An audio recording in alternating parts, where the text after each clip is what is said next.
हमें लगता है हमने बहुत ही मेहनत और रिसर्च करके आपके लिए ये एनालिसिस वीडियो तैयार किया है, जिसको आपको अंत तक ज़रूर देखना चाहिए।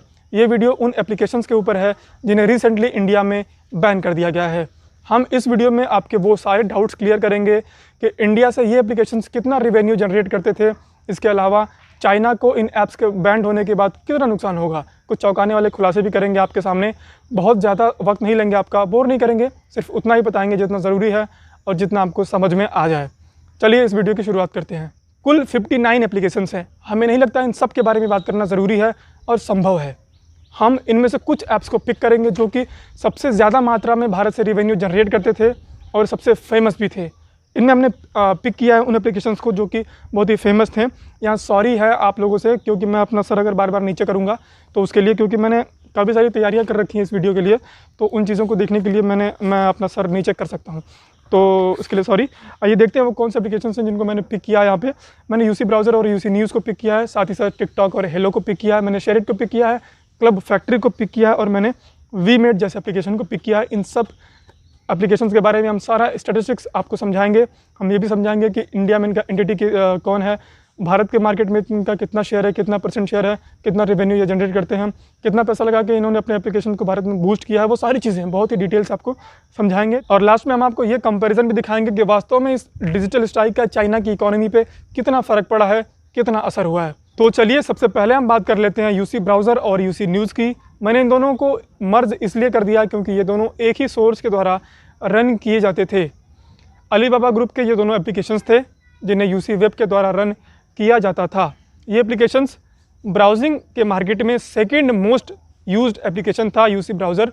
22% इसका मार्केट शेयर था, जबकि गूगल क्रोम अभी भी नंबर 1 पे बरकरार है, जिसके पास 70% ऑफ मार्केट शेयर है ब्राउजिंग के मार्केट फील्ड में। इन एप्लीकेशंस को रन करने के लिए इनके कंपनी में लेस देन 100 एम्प्लॉयज़ थे, but this company recorded the revenue of 226.68 CR, यानी कि 226 करोड़ रुपए का रेवेन्यू ये कंपनी जनरेट इसने पिछले साल में किया था।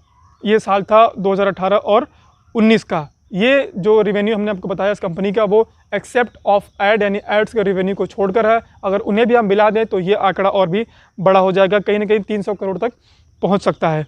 अलीबाबा ग्रुप ने ये कंसोलिडेट किया है कि वो अगला रेवेन्यू टारगेट जो अपना रखेंगे इंडिया में, वो $3.59 बिलियन का रखेंगे। ये मुझे जो आंकड़े मैंने आपके सामने प्रस्तुत किए हैं, ये कंपनी के रजिस्ट्रार के द्वारा मिले, यानी कि ये आंकड़े हमें ROC के द्वारा मिले हैं। आइए दूसरे पॉइंट पे चलते हैं। टिकटॉक एंड हेलो, इन दोनों एप्लीकेशंस को भी हमने एक में इसीलिए मर्ज कर दिया क्योंकि इनका भी जो रनर सोर्स है वो एक है, जिसका नाम है बाइट डांस। ये कंपनी टोटली चाइनीज़ बेस्ड है। इसके CEO और फाउंडर थे जांग यिमिंग, जिन्होंने 2012 में इस कंपनी को बनाया था। और रेवेन्यू आपको बताते हैं जो टिकटॉक का वर्ल्ड वाइड है वो लगभग 176.9 मिलियन का। टिकटॉक दुनिया भर के 150 मार्केट और लगभग 39 लैंग्वेज में अवेलेबल था, जिनमें से एक मार्केट भारत भी था। चौंकाने वाले आंकड़े आपके सामने रखते हैं, ध्यान से सुनिएगा। टिकटॉक के टोटल 1.4 बिलियन डाउनलोड थे वर्ल्ड वाइड, जिनमें से ओनली इंडिया में 611 मिलियन डाउनलोड्स थे। इसके अलावा एक्टिव यूजर्स की बात कर लें तो टिकटॉक का यह दावा था कि उसके प्लेटफॉर्म पे जो एक्टिव यूजर्स की संख्या वो 5 मिलियन पर ईयर की है, जिनमें से 200 मिलियन ओनली फ्रॉम इंडिया है, यानी कि लगभग 44% का जो शेयर था वो इंडिया से था। यहाँ एक और चीज़ नोटिस करिए कि अमेरिका में इस एप्लीकेशन के जो यूज़र्स थे, जो एक्टिव यूज़र्स थे, उनकी संख्या थी 46 मिलियन। इवन चाइना में इस एप्लीकेशन के यूज़र्स थे, हालांकि इस एप्लीकेशन का चाइना में नाम कुछ और है, लेकिन जो यूज़र्स थे उनकी संख्या 52 मिलियन थी। और इसके साथ ही पाकिस्तान में इस एप्लीकेशन के यूज़र 19 मिलियन थे, यानी कि इंडिया में लगभग आधा से थोड़े ही कम यूज़र्स दो इंडिया में इस एप्लीकेशन के थे।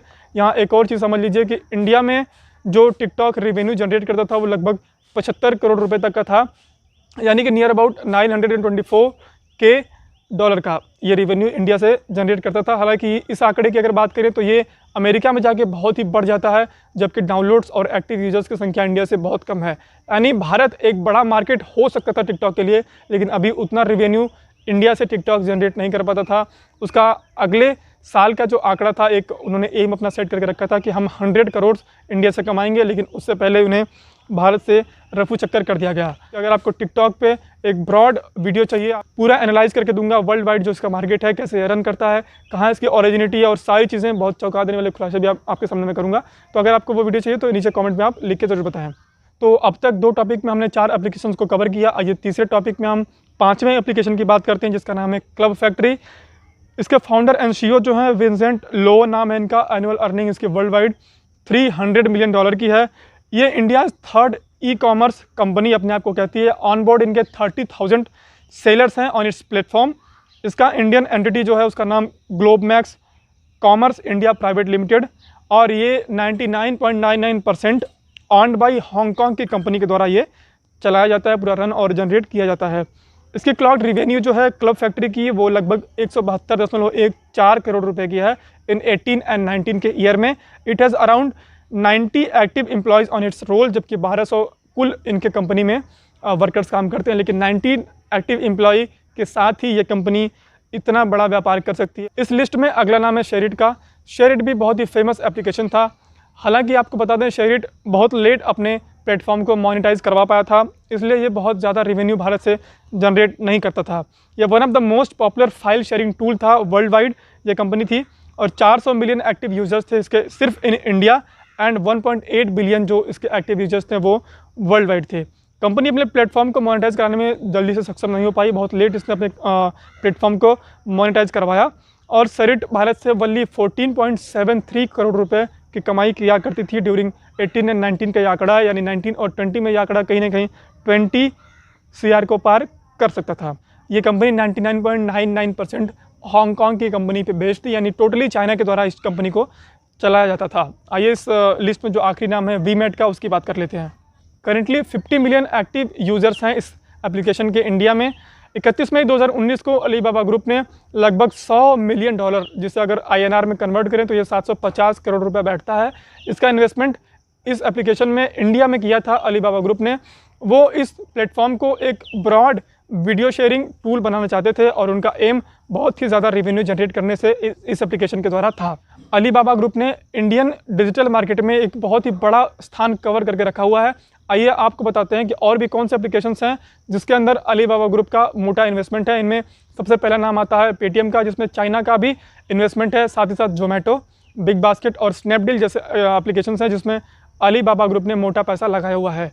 अगर आप चाहते हैं कि अलीबाबा ग्रुप के इन्वेस्टमेंट और शेयरिंग डिजिटल मार्केट के ऊपर हम आपको एक डेडिकेटेड वीडियो बना के दें, तो आप कमेंट में अपनी राय लिखिए, हम ज़रूर इसके ऊपर आपको एक वीडियो बना करके दे सकते हैं। इसके अलावा अगर आप चाहते हैं कि हम इन एप्लीकेशंस के ऊपर कोई वीडियो बना करके आपको दें, जिनका नाम पेटीएम, स्नैपडील या अदर्स हैं, जिनमें किस किस देश का कितना इन्वेस्टमेंट है, तो भी आप कमेंट में लिखिए, हम वो भी बना के आपको दे सकते हैं। तो हमने इन 7 एप्लीकेशन का फुल एनालिसिस आपके सामने रख दिया। आइए हम काउंट करते हैं कि इन 7 एप्लीकेशन का जो रेवेन्यू है वो जोड़ कर टोटल कितना होता है। यूसी ब्राउज़र और यूसी न्यूज़ के रेवेन्यू की बात करें तो 226 करोड़ रुपये, टिकटॉक की रेवेन्यू 70 करोड़ रुपये, शेयर्ड की रेवेन्यू 14.73 करोड़ रुपये, और वीमेट की रेवेन्यू नियर अबाउट 66 मिलियन यानी कि 500 करोड़ रुपये। साथ ही साथ क्लब फैक्ट्री की 172 करोड़ रुपये। यहाँ पे एक चीज़ ध्यान दीजिए कि जो वीमेट की रेवेन्यू है उसका हमें कुछ एग्जैक्ट आंकड़ा नहीं मिल पाया, इसलिए हमने एक एस्टिमेटेड रेवेन्यू यहाँ पे आपको बताया है कि लगभग 500 करोड़ रुपये। तो हम इन सबको काउंट करेंगे तो 982 करोड़ रुपये का जो आउटकम निकल करके आता है, यानी कि अगर हम मान लें तो ये लगभग 1000 करोड़ रुपए का रेवेन्यू ये 7 एप्लीकेशन जो कि मोस्टली यूज और मोस्टली अर्निंग एप्लीकेशन से चाइना के लिए वो कमा करके चाइना को देते थे। इसके अलावा हम बात अगर 59 के 59 एप्लीकेशन की करेंगे तो ये आंकड़ा 2000 करोड़ से 3000 करोड़ के बीच जाकर बैठेगा। लिटरली अगर आप मुझसे ये पूछते हैं कि इन 59 एप्लीकेशंस के बैन करने के बाद, यानी इस डिजिटल स्ट्राइक के बाद चाइना की इकोनॉमी पर या चाइना पर इसका कितना असर पड़ेगा, तो मैं आपसे यही कहूँगा कि आप खुद कंपेयर कर लीजिए कि लगभग 3000 करोड़ रुपए उनकी इकोनॉमी में कितना बैठते हैं, जहां उनकी इकोनॉमी लगभग 10 ट्रिलियन की है। आप ये भी सोच लीजिए कि भारत का जो बजट आता है उसमें सबसे छोटे फील्ड में जो पैसा दिया जाता होगा वो भी लगभग 1000 से 3000 करोड़ रुपए का होगा। तो इस लिहाज से भी आप इस चीज़ को रख करके सोच लीजिए कि वास्तव में ये नुकसान कितना होगा। मेरी राय में ये नुकसान उतना ही होगा जितना कि ग्रेट खली को चिकोटी काटने से जितना नुकसान होगा उतना ही नुकसान यहाँ पर चाइना को हुआ है। इसके अलावा हम बात करें तो इसके फ़ायदे क्या है। ये एक स्टार्टअप है भारत के लिए। भारत ने अपना कदम बढ़ाया है कि भाई चाइना आप अपनी हद में रहिए, क्योंकि इस कदम के बाद ही कहीं ना कहीं चाइना गलवान घाटी से हटने के लिए तैयार भी हो गया है। हालांकि इसके बाद हमें एक और बड़ा फैसला लिया जो कि अब रोड निर्माण में हम चाइनीज़ कंपनियों का या उन्हें कोई काम नहीं देने वाले हैं। इन सब चीज़ों को देखने के बाद चाइना ने अब हमसे जो उसका मसला था वो ख़त्म करने के लिए वो पीछे हटने की बात कह चुके हैं। मैं इस टॉपिक पर एक और वीडियो बना करके आपको अपडेट दूंगा कि गलवान में वास्तव में कितना पीछे हटने के लिए चाइना तैयार हुआ है उसके अलावा अगर इस स्टार्टअप की बात करें तो ये बहुत ही बढ़िया स्टेप है भारत का, जो उन्होंने डिजिटल स्ट्राइक किया है चाइना के ऊपर। कहीं ना कहीं इसका भी हाथ है गलवान में चाइना को पीछे ढकेलने का। अब चाइना भूटान से जाकर के वहाँ कॉन्फ्लिक्ट कर रहा है, क्योंकि वो जानता है ये कमज़ोर देश है।